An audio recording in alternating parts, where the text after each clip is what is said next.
the read on the Bucks from the rest of the league right now is that they hope to keep Antetokounmpo. I mean, obviously you hope to keep Antetokounmpo, and Giannis hasn't said anything out loud yet about like, hey, do I really have to say this? I don't want to play the rest of my career here. We'll see what happens with that, but the Bucks have not like publicly stated, we're trading Giannis Antetokounmpo. It's just something that everybody seems to be assuming, which I think is a valid assumption with how the Milwaukee Bucks past year or two went and how their playoffs went this past year with the Damian Lillard injury, and then hiring Doc Rivers to put the nail in your own coffin. I wouldn't want to stay there either. Here's what he said. Well, he talked about the Sixers within the Giannis Antetokounmpo conversation, it looks like. Right here, even the Philadelphia 76ers getting the number 3 pick was a minor win for the Bucks, as Daryl Morey is seen as league-wide. Daryl Morey, okay, can I read today? Daryl Morey is seen league-wide as one of the executives most likely to try to get creative and swing a star trade. That's what scares me, because it is Daryl Morey. Remember when the rumors came out about Paul George being available and the Clippers not wanting to pay him a max contract? We said right here on this show, if the Clippers don't pay Paul George, whether we like it or not, Daryl Morey is 100% going to do it. It was easy to predict, and he 100% did it, and the first year was a disaster, and it might be the worst contract ever signed in the history of contracts besides Joel Embiid's extension and in the next couple of years, Jaylen Brown. But it it was predicted. This is the stuff that he does. So we do have to have a level of nervousness here, man. If it's for Giannis, it is what it is. I would love to see Ace Bailey develop over the next 5-6 years. But if you get Giannis and you put him next to Tyrese Maxey and Jared McCain and Quentin Grimes and Adem Bona and Justin Edwards and Kelly Oubre, and that's a team that has a shot. I wouldn't like it because I want to see one of these young kids turn into something, but it would put us back in the conversation, and Daryl Morey is interested in being back in the conversation, probably more than he's interested in anything else. You could argue that none of these teams will bid what it takes to pull Giannis out of Milwaukee, but that feels extremely unlikely. Again, Giannis isn't 25. I don't think Giannis has the pool that Luka Doncic should have had if there was not a trade set up by the NBA, pretty obviously, that was repaid by giving them Cooper Flag. But anyway, let's get to... Yo, Eastwood, all you do is ramble, bro. Get to the point. Let's get to the Sixers part of the article. It's funny. I set up like 4 different things I want to talk about, and I can hardly even get through the first thing without rambling for an hour and a half. RJ, what up? Shout out to the members of the channel. Sicko Nation is in the building. For Giannis, ship out Embiid and PG. You can't ship out Embiid and PG. Nobody wants them. Nobody wants. Well, if you could, Giannis is a max contract star, so you could probably ship out one of those players as a. I mean, they're not even expiring contracts; they're horrible contracts. But if the Bucks want to get picks in return and take the next couple of years to rebuild, then they would, take on. They would maybe take on Paul George contract. But, I don't think Daryl Morey's going to trade him anyway. Anyway, 17 minutes into the show, we're going to get to the point. Here we go. Philadelphia is expected to be aggressive in how it looks to utilize its luck in winning the number 3 pick. The East has never looked more wide open for the taking, with the Bucks at a crossroads, the Cavaliers continuing playoff struggles, and Tatum's Achilles tear. That is true coming up on this season, man.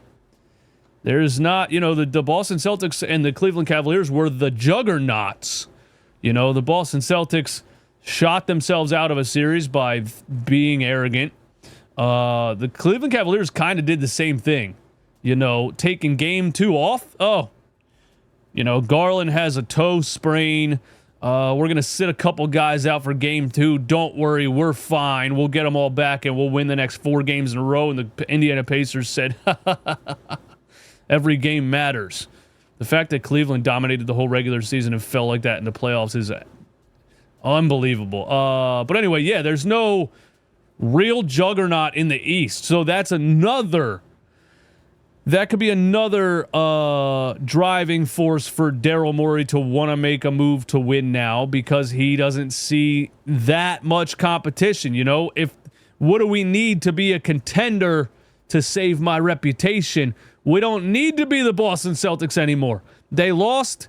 Tatum's not going to be there next year. They're probably going to make some major roster changes because of the salary cap.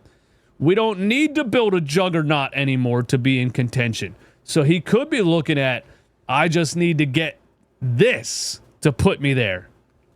And I need Joel Embiid to be healthy. And I don't know what God Daryl Morey prays to, but I hope he's praying every day.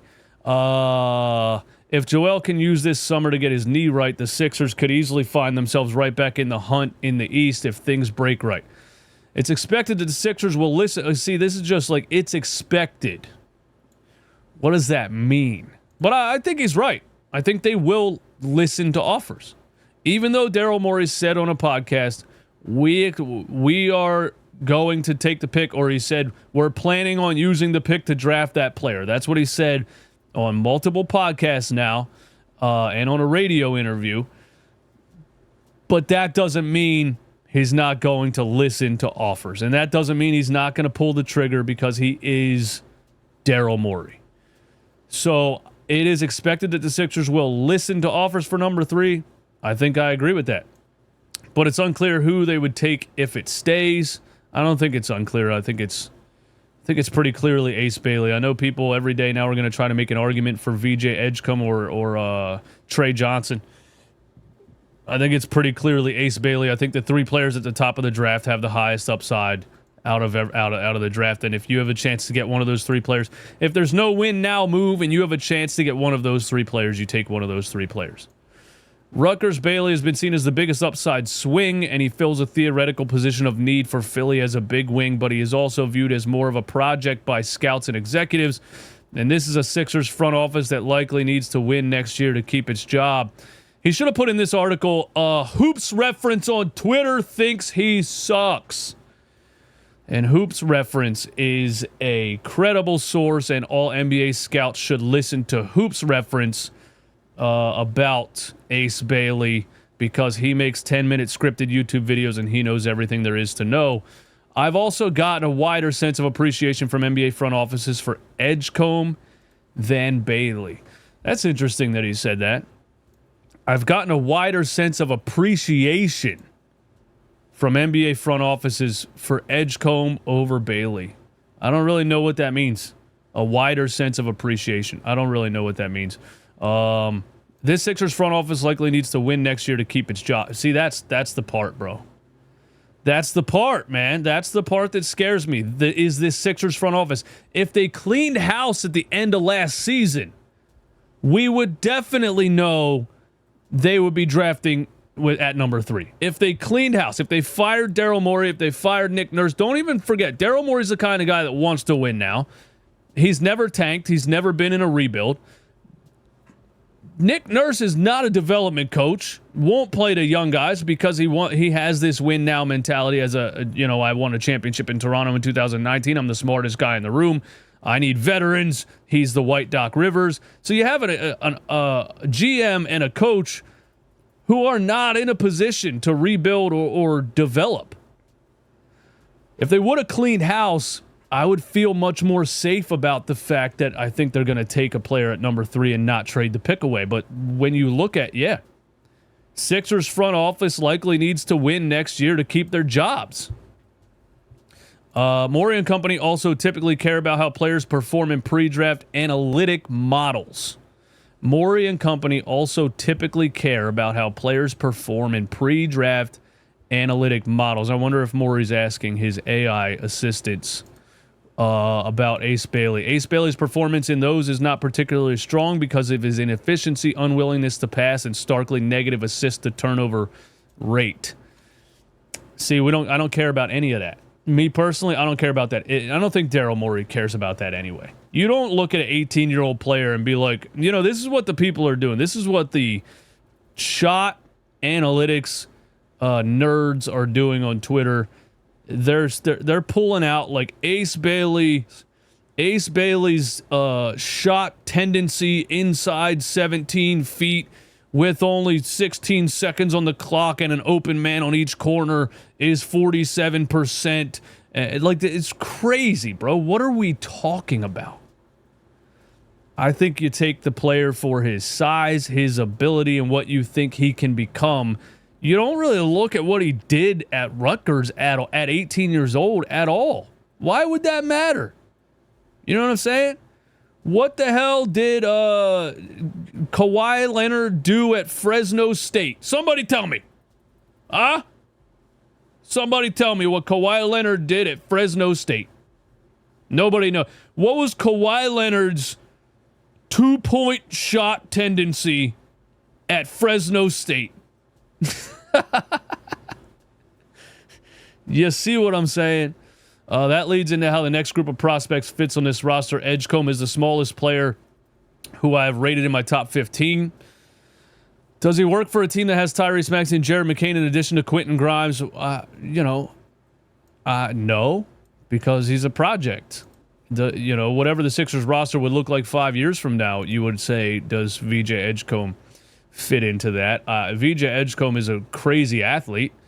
A lot of, it would be fun watching him damn near dunk from the free throw line, but I don't know. You can't tell much else about him. Trey Johnson's shooting would certainly fit with Maxey, Embiid, and George, but his defensive concerns are real on the roster that could already be quite small in the backcourt. What team plays 18-year-olds heavy minutes, man? Everybody's looking at these players like, what are they going to bring to the team right away? I don't know, and I don't think it matters. Kneppel is maybe the easiest fit of the group, but he's perceived by many scouts to not have an immense amount of upside. We could talk about Kneppel the same way we talked about, what was the dude's name in the draft last year that went to the Lakers right after Jared McCain? The white boy wing shooter who didn't play a single minute in the playoffs. You know what I mean? I just think, what are we talking about with these players? Like, what are they going to bring to the team right away? They're 18 years old, bro. Probably nothing. What pick would garner a possible trade of Jared McCain? None. I'm not trading Jared McCain for anything. You can't say you're trying to get younger and then trade the pick for another guy that won't fit with Embiid. Yeah, Dalton Connect. Thank you guys for that. Internet nerds don't have eyes. Go watch him play. Touch some grass. The obsession over advanced analytics is insane. It really is. And talking about an 18-year-old's defensive concerns, like it is what it is. But yeah, there's the article. I guess I agree that Daryl Morey will listen to offers. But unless it's Giannis Antetokounmpo, I don't see him pulling the trigger. I don't see him pulling the trigger even for Kevin Durant, because Kevin Durant's 35 years old. But at the same time, if he thinks, hey, Kevin Durant, Joel Embiid, Paul George, all these guys are old, they only have a couple of years left, maybe I trade the pick in a Kevin Durant package, to put him with these guys and try to, I don't know, dude.